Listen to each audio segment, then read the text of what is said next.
Yeah.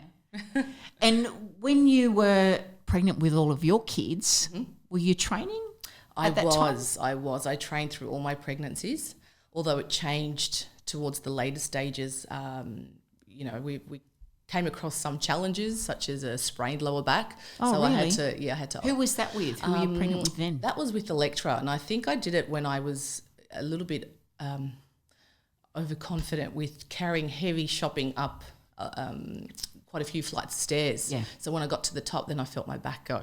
Yeah. And I was quite big then. I was sort of in the last stages of pregnancy. Yeah. And, being the way I am, I don't like being told to slow down. Yeah. You don't want to sort of accept that your abs are not as tight as they used to be Yeah. when your belly's pushing through with the last trimester and the baby being close to term.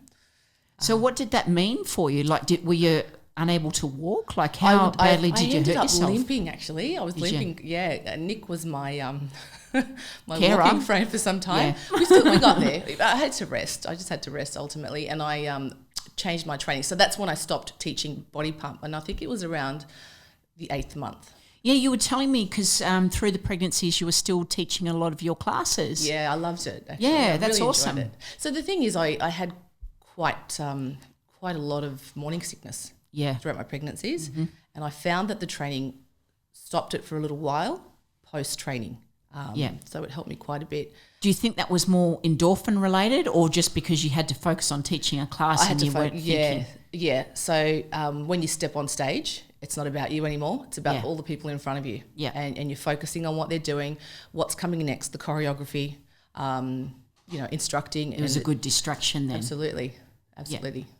So you don't have time to think about, I'm not feeling so good right now. Yeah.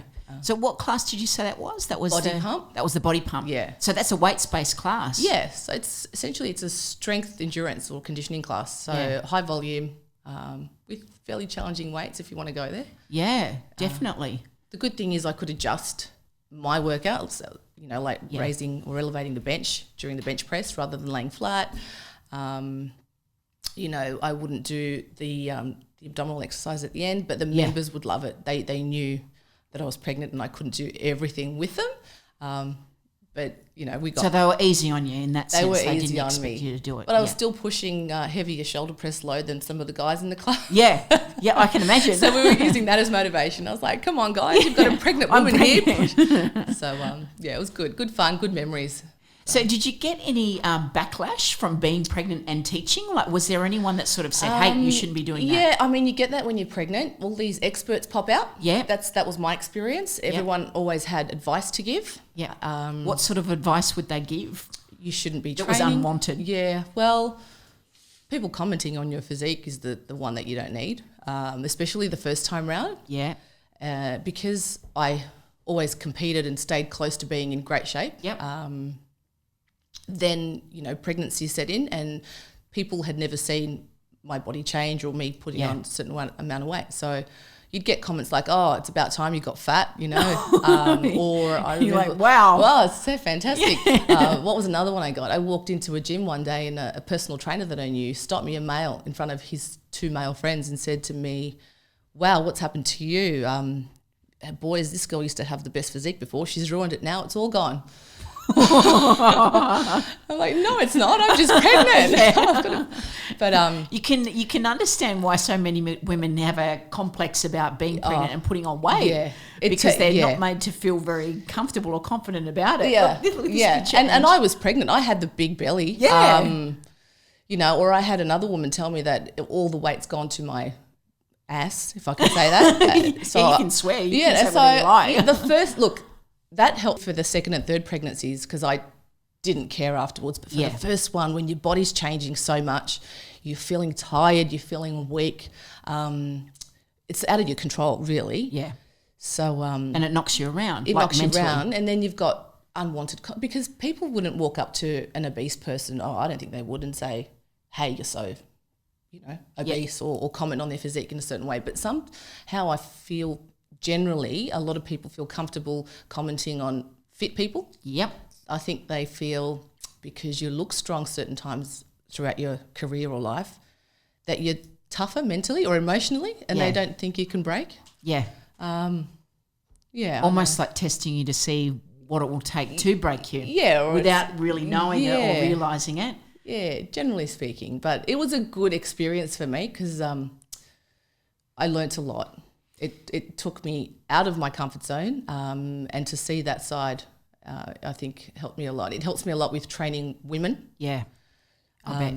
And understanding how the body changes and how it can come back. Yeah, which is quite amazing because I remember seeing you when you were pregnant with Xander, your third. You were shocked. I couldn't believe it. I was thinking it looks like you're having triplets. Yeah, it was your belly looks so big. Yeah, and your belly looked didn't sore. belong. Yeah, it didn't belong in my body. So big. No, not at all. And I mean, I thought you looked phenomenal whilst pregnant. But it was amazing to see the transformation from, having a stomach so big with the baby boy to then being able to hop back on stage. How much longer after the pregnancy did you get back on stage? With the third one, I think it was, so I had Xander in August. And I think he was 2 when I went back for the third time. Like, that's a huge effort, Ange. Like, that's but you worked hard to get there, obviously. It didn't just happen. Yeah. So I tried to maintain a balance. So when I first had the babies, I didn't want to focus on crazy dieting and getting shredded. I wanted to focus on breastfeeding, holding my newborn, eating right, eating healthy, but not being, really restrictive with calories and weighing everything. So I'm glad I did it that way because I'll never get those moments back again, and they're really precious times. And nobody needs you more than the newborn. Yeah. So it was taking time to come back, and it was, again, the comments started, like... What, you should have bounced back sooner? Should have bounced back. And, your midsection, when you have a baby, it doesn't shrink immediately. It takes time for your uterus to return back to its small size. Yeah. And then you've got to go through and do the strengthening exercises for your midsection and so forth. So I think it took me 18 months each time before I got into photo shoot condition already. And then after I had Mariah, 18 months after I stepped on stage with the WBFF, as well as NABA WFF, which was great. I placed in the top 5 with the WBFF. Yeah. And I won the overall champion fitness model for New South Wales. Yeah. Which was after my second one. That was great, getting back on stage. Yeah. I was happy.